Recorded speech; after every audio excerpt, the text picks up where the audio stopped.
I came across it because Amy Caesar shared it, and I was like, I saw the picture actually, and I was like, it's a really interesting piece of artwork.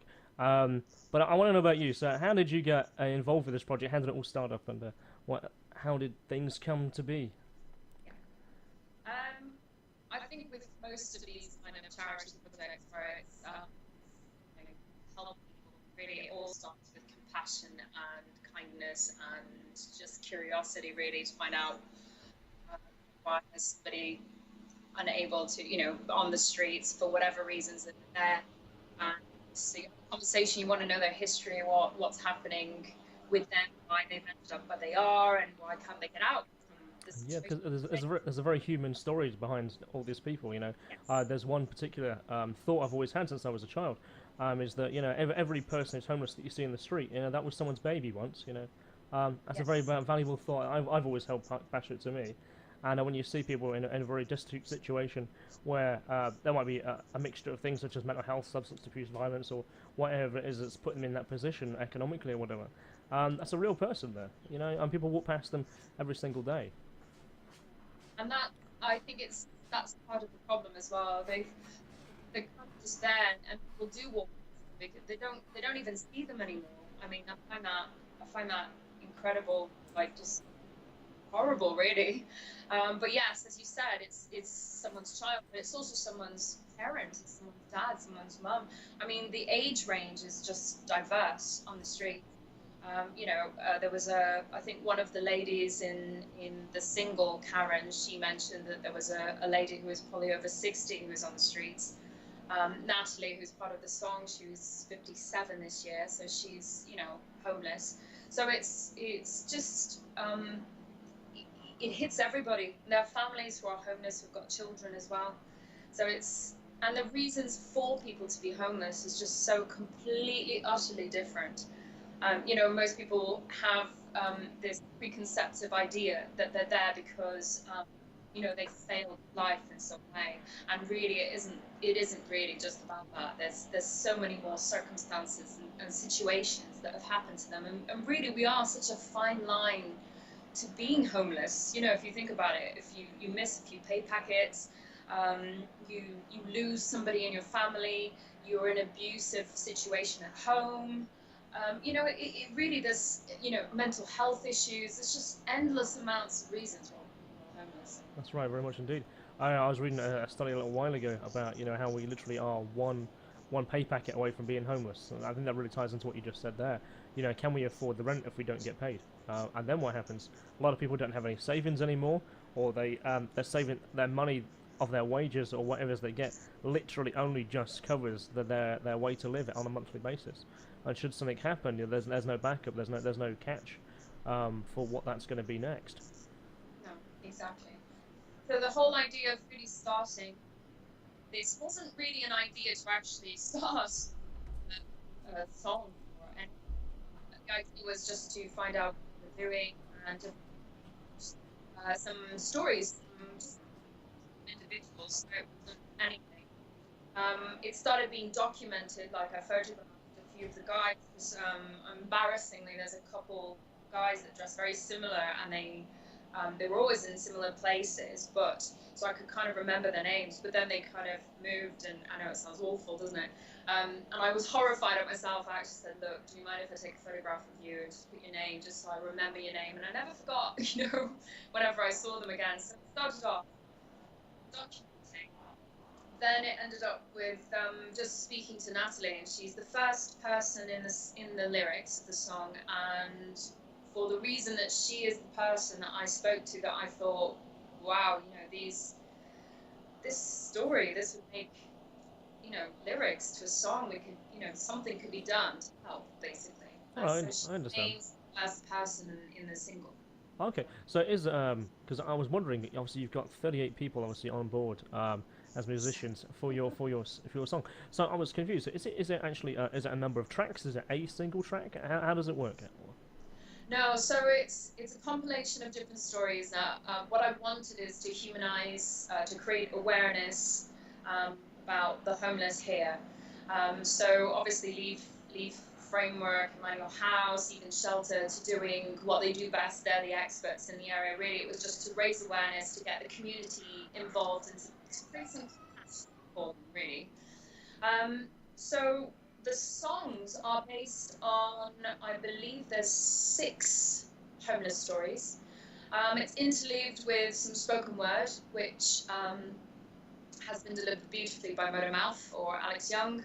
And those are more statistical information on specifically Nottingham or East Midlands homeless. So I've collected like a census of like over the last 12 years or so, and just created some of this information. I brought in, and there's a positive kind of bridge as well. Josh Camp delivers that, but and then we've got a final kind of rap and some harmonies by these, I call them the bells, basically, of the single. So I've got so many group chats going on just for the different sections, because obviously with some, like for example, Frank is one of the homeless guys who unfortunately passed away last year, that I knew as well.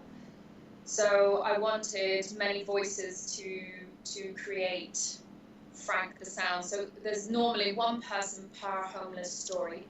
It all starts with my name is Natalie Shaw, my name is Matty Martin, etc. I suppose that gives it a very personal quality, doesn't it? You know, this is a story, what's a genuine feeling of an individual actually who has a story to tell. That's really interesting. Because anyone can be a Matty. You don't have to be, and I didn't want it to be gender biased. So there's men singing women, women singing men. It's not really about that. It's apart from Frank, I specifically wanted male and female vocals to create Frank. And it's just because, you know, the whole symbolic idea of death comes to us all. So I wanted him to be represented by more than just one voice. But everybody else really is one singer. Okay, I understand that. So I mean, do you have an interest? Sorry, have you had like a history in performing arts yourself? Are you singing on the track too? So I would love to sing in the track, but I don't actually. You're just the organizer this time round. It's like the first single I'm actually launching in my singer-songwriting career, and I'm not even on it. So I just thought for this, there's 2 reasons really. The first one is to sort of take a back seat and allow some of Nottingham's finest musicians to kind of step in. So give them a voice, give them that space, and be respectful at that as well, because there's some phenomenal musicians that may not be singing a verse, but might be singing group or the chorus part. So I wanted to do that, but also I needed to kind of organise all this, and being in it was just... So you need just to command the presence, and you know, I think you put down you wanted to make sure that you organise the cats. Yes, exactly. Also, it's difficult, isn't it? Because when you're kind of managing or producing or directing, you're passing or a bit kind of like yourself, sure of what you want to do. And I think involved helped kind of do that, so I could have more overview. Yeah, because it kind of keeps the vision on point, doesn't it? You know, this is what I want to deliver. I want to make sure that everyone plays their part in that. But if I'm doing that as well, you know, I lose a bit of my focus in regards to that area. So yeah, I can understand exactly why you'd want to be the person overseeing as opposed to being involved with. So tell me a bit about the musical variety. I mean, you mentioned earlier there's a bit of rap, there's a bit of vocal. Is all the pieces to music? 'Cause I think you did say there is some that's just spoken word. Yes, so there's spoken word, rap, and then the rest is really sung. But there is a group singing where everybody sings together, the chorus, the main chorus, which also happens to be the title of the song, of course. So that's the hook.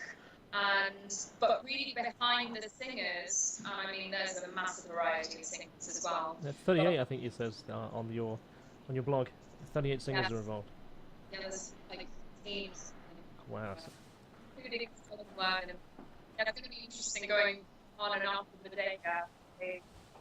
All of these guys going, ooh, quick part, let's go. Like the beauty is of sort of instrumentals as well. So we've got bass, guitar, and we also have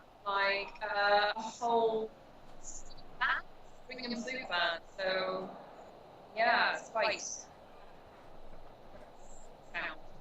Wow, Not excellent. as that sound was then, but No, I think it was singing in the background, wasn't it? I guess. uh, But hey, so when did the number grow to so many, or were you always intending to have a large variety of voices involved? I wanted all of Nottingham's musicians, every single one of them. Uh, ideally, I would have had everybody, and that's to sing the group chorus at the end, at least. In terms of verses, they were always limited. So those were always set. There were set ideas on, certain voices and certain sounds for it as well. So Josh Kemp, yes, I always wanted Stevie Lee and Daniel Wright from The Most Ugly Child. I always wanted them to sing James and Caroline, so that's a verse with two people in it. So there's like certain voices that I thought worked very well. They were hunted, so to speak. You went after them. You had right. You're doing this song. I want you to do the song. Yeah, even Adam Peter Smith and Alex Milnes. So, unfortunately, the launch. So, Okay. but they're involved in the group singing as well, which is phenomenal. I'm really pleased to say that. So how much time is taken to arrange all this? Mhm. Yes, indeed. Dropping As into you the floor here. things, I know. So I think really from sort of January, I started slowly getting the ball rolling. End of January, we had our first kind of meet-up, sort of February, and then we had a series of rehearsals, mainly with the main band. I call the main band sort of drum, bass, and guitar. So they have always been involved as well from the start. Uh, and then really it was getting the strings involved, which Rob Rosa actually, I don't know if you know him, but he plays in Manières de la Bohemienne. So it's a gypsy jazz band. He's phenomenal. And he composed, in fact, all the string and the flute part for this. Oh, excellent. Okay. It's really good when you get a guy who's got that passion, who knows where to come from with that kind of like, this is a sound I would really like to share. When you get a guy who's talented to do that, it sounds phenomenal. Yeah, he is incredible, actually, very talented and really lovely to have done all this. He managed to enlist some of the musicians that he knew as well. So, and we have a whole bunch of people, really everybody is very passionate about the project. I'm really lucky, actually, that everybody is just has all this goodwill towards it. We're doing it for free, so it's quite a big task because it was a lot of blood and sweat to get it recorded. I bet. I clicked your Facebook profile earlier, and I saw the fact that when you had the masterful recording done, or the final, you were crying. It's like, wow. That was so emotional. It had been mixed already, so it was like a final tweak. I asked for a few tweaks, and these guys just delivered it. Mark Rice and Tom Smith from Paperstone Studio let us record there for free. So it's just been, but yeah, that was the moment when I got the mix, and it was just so. No. Yeah, it was really emotional. Hard mess, because Nottingham really does have such a rich source of fantastic talent. I guess we not only have we're a very creative city here. There's lots of different music outlets and venues going on. We've also have like the two universities, lots of students going through the professional style of things. So there really is quite a melting pot of music and creativity in the city. I mean, have you found that there was more people who wanted to be involved as the project went on? Yes, it was more interesting because I think initially, like, there's quite a lot of people in the group. There's like over 100 people in the group, but I think where there's only so many guitarists that were going to be in this, and only so many drums, so it's quite difficult to kind of narrow it all down. Drummers want to drum; they don't want to sing group parts. So I wanted group vocals. I wanted everyone. It didn't matter if you could sing, like sing parts. So that really was where I wanted everyone to join in.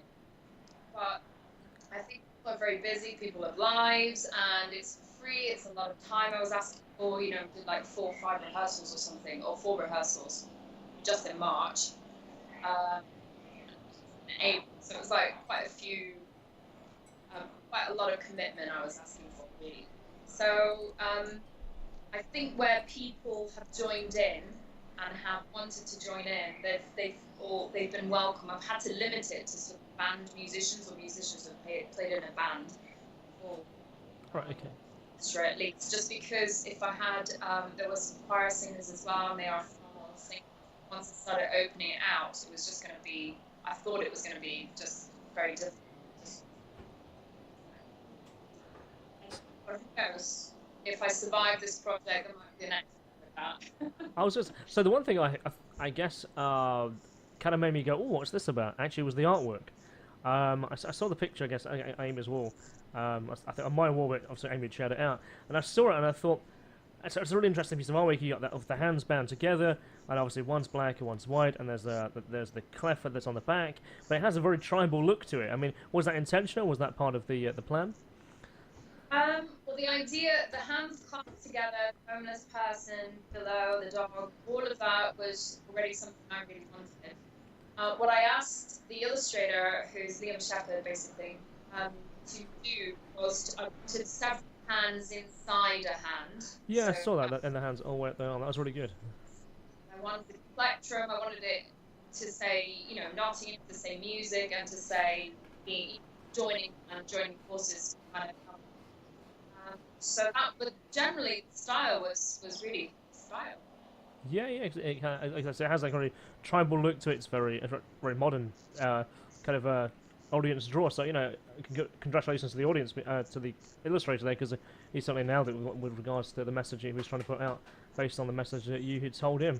But so in regards to Emmanuel House and Framework, what's their involvement been? Have they been part of the process? Have they been looking about what you're doing? Because of course you're obviously talking about them. I mean, have they had much input at all? Yes and no, as in so much as like from the beginning, I went to see both charities to discuss like face to face what I was producing, what we were going to do. So really from the start, they have been on board, and I've got my contacts from each place, and they've been brilliant team. So it was more that, and then of course on the open day, which was like the first day that everybody could come along and just, I don't know, listen to what this was about, and listen to the demo. So I had a group of musicians help me produce the demo as well, so I could just send it off to other people to get them involved. And so I think it was Dennis Tully who could make it. It was on a Saturday, so it's a bit tricky. But he's even around the corner from Scene Studios, and they've kind of just let us space. But he turned up and he sort of gave a little talk, and really from then on, I just had a lot of support in fact, Framework for that day, they gave me like teas and coffees for the open day. I know, how sweet. They put a little box outside. I was like, okay, collect it. I was like, thank you. Oh, wow. So it's just been like, in terms of support, even if I've gone quiet, they'll kind of message go, hey, not heard from you, how's it going? Do you need anything from us? Just been absolutely beautiful, both of them. Yeah, I mean, like, I've been involved with Framework separately, trying to organise a documentary. I can't be working independently, much like yourself. My plan is to produce a demo. We can go to them and say, actually, could you support this as well? From mine, what I was going to do is that, when I was younger, very, very young, I was homeless, and I'm the opposite way around, quite successful. So I'm trying to share people's messages about what it's like to be homeless, and to give some positivity that thinks there is a light at the other end of the tunnel. So my plan really is to obviously get some statements from the people who are obviously out and about, who live the homeless life. It's a very curious thing is that you talk to all the homeless people. There's a strange mix of people. Some are quite eccentric. Some are they love the lifestyle, which is it's a strange thing to comprehend. Because when you think that people want to get out of the situation, some actually are like, I want to live off the grid. I'm happy as I am. I don't want to pay the council tax, as it were. I'm quite happy living this lifestyle. And that to me was just a bit like, really? What? I never thought I would ever hear that, but there are some that do that. I've not found it in Nottingham yet, but I have heard a few interviews before.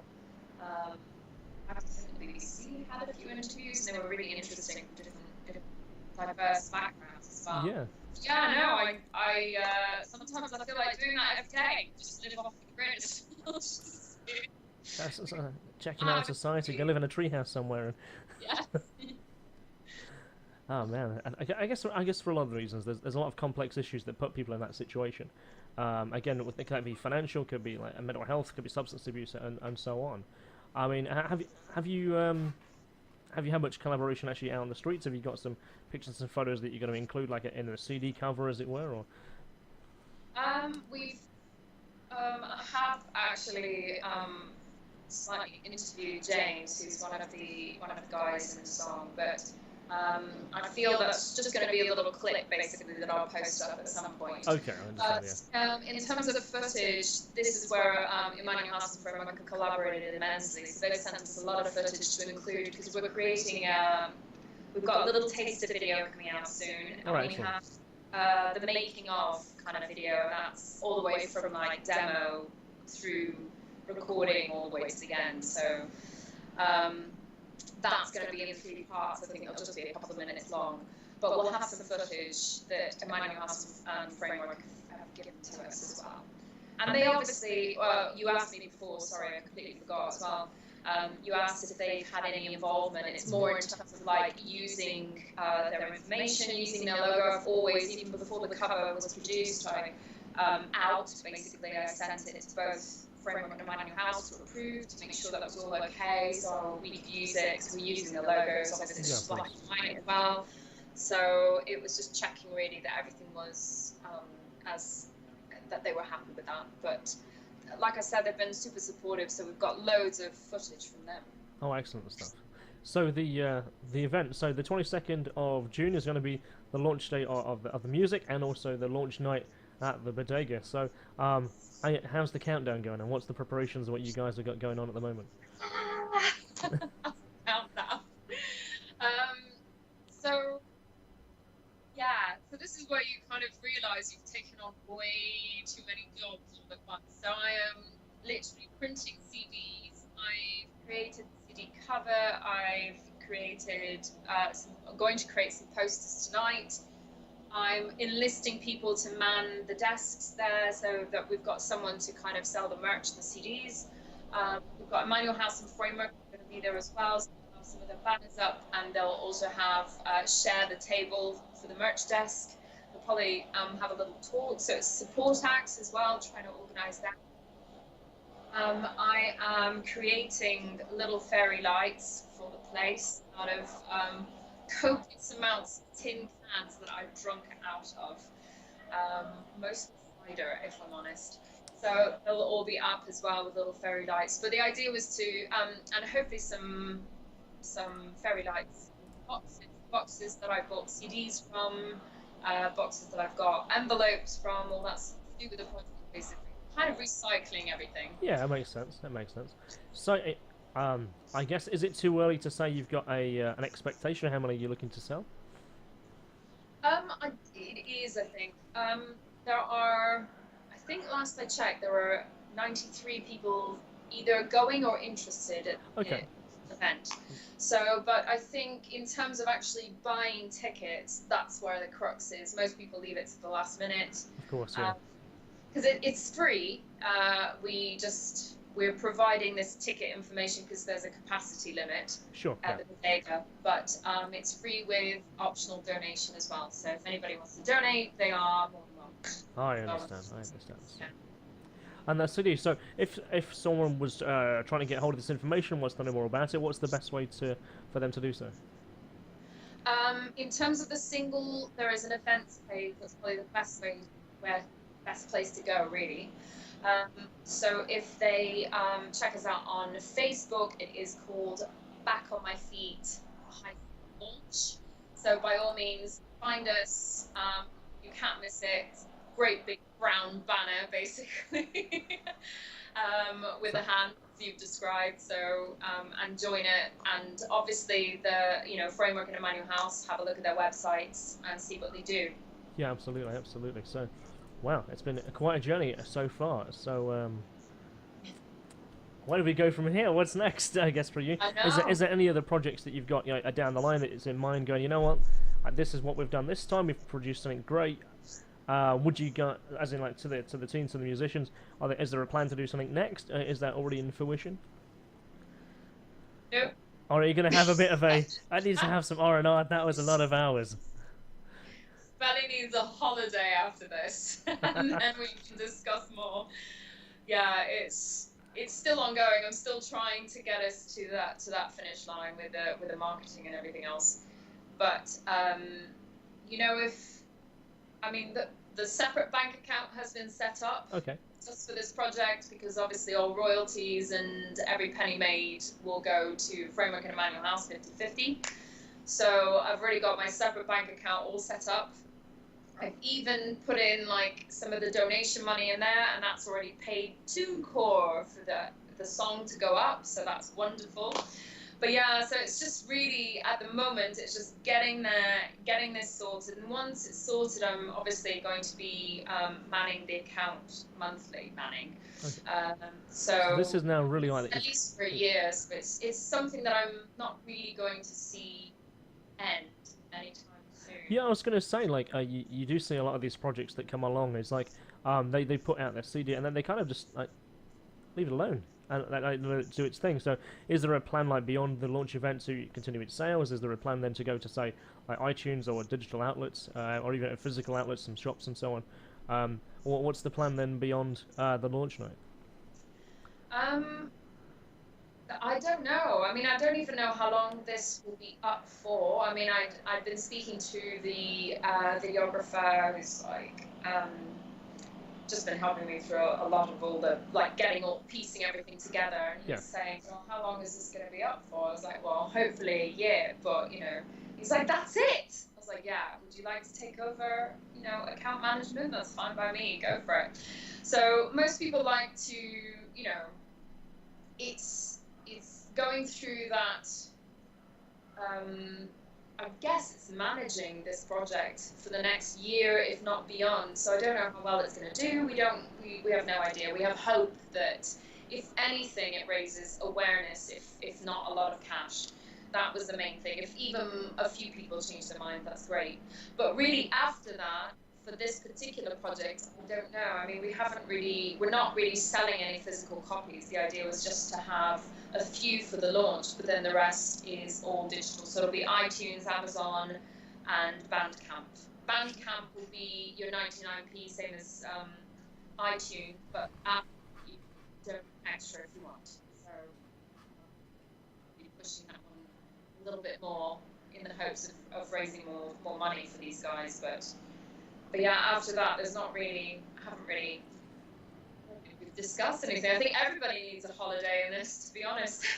I tell you what, you're talking of holiday. You know, my brain and my body is feeling that wear now. You know, we're in June and I haven't been on a holiday this year, and I need that time away just to, you know, recharge the batteries, as it were. I bet you're feeling exactly the same way after this huge project that you've obviously undertaken.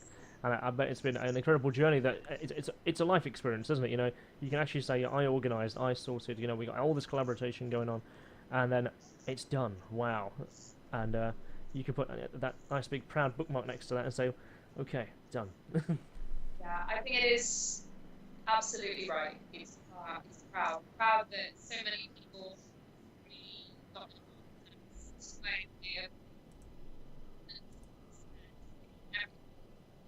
helped in whatever way they can, and done all this for free with goodwill, hoping that this will be a success to help people that we're trying to help. So I think it is pride. I'm so proud of everyone. I'm so proud of everyone. I'm just beaming. That's good. That's a good feeling to have. You know, it uplifts your spirit, uplifts your body. You know, and it gives you some clarity. Going, I did something, as opposed to going, well, I walked past that person, and you know, and then you continue on, and perhaps that fleeting moment when you're thinking, I should give that guy some money, I should give that guy a sandwich or whatever. No, you've actually gone, you know what? I'm not only going to stop. I'm going to think about that person, and I'm going to enact something I can actually do for that person, and obviously the companies that are involved in helping these people obviously get a step up in life. Yes. I think. And like I said, the other side is to raise awareness, and there's another level, which is, you know, promote some of the guys here as well. It's all kind of a promotion, you know, everybody's kind of like helping in one way or another, whether it's promoting the artists promote the track, and the track promotes, homelessness and the issues involved. So it's just everything together, but really for Nottingham to just be kind to their homeless. They're so mistreated. Very much so. Very much so. The main issue. Yeah. For now, at least. For now, we can certainly hope that. And I'm aware that now Framework is expanding beyond Nottinghamshire. So I think they headed towards Yorkshire and Lincolnshire now. So I guess maybe their management plan, their what they do, obviously in terms of the government funding and their involvement with the councils and stuff, obviously that's going to be a good success. I was looking at the statistics earlier before I came on to talk to you, and it appears that certainly in the East Midlands the level of homelessness actually has plateaued out.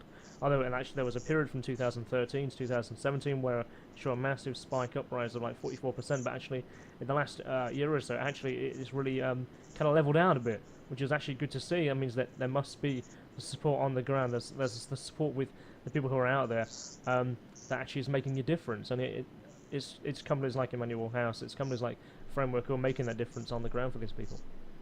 Yes, indeed, and a massive difference from everything I've read as well.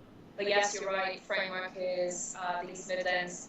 Emmanuel House is just specific for Nottingham. It is, yeah. So I really wanted both these two charities in particular involved. I mean, Framework have been involved with Beat the Streets, with BHP as well recently.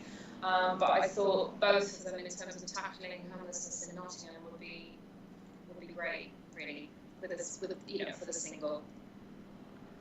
You know what, so I guess in terms of our interview today, I think that leaves us a really great conclusion there, really. So if there's, you want to give another shout out for all the different places they can get in contact with yourself, perhaps the other artists, and where people can go for your social media and obviously your CDs and so on. Did you want to make that out and make that a big shout out? Great. So the 22nd of June, we have Back on My Feet, which is a single that has been completely 100% created free from all of these wonderful musicians here in Nottingham. So it's the Nottingham musical community, and we are trying to help our homeless. So do buy the track. 22nd of June, we have a launch at the Bodega, and that starts at 6:30 in the evening upstairs till 10 o'clock at night. But it's also launched on iTunes, on Amazon, and particularly Bandcamp. If you can, buy from there and give as much money as you can, and we really appreciate it. Okay, that's fantastic. Thank you very much for a wonderful conversation, and I look forward to wishing you every success. I look forward to coming by on launch night and seeing how it all goes on such a good night. So meet you in person finally. That sounds great. Thank you very much. It's been an excellent conversation. Have a good night. You take care, you too. If you enjoyed this conversation today, please hit up a like, please hit a subscribe. I really do appreciate it. It lets me know that I'm producing the kind of content that you want to listen to and that you want to watch. Until next we meet, when we continue exploring the curious.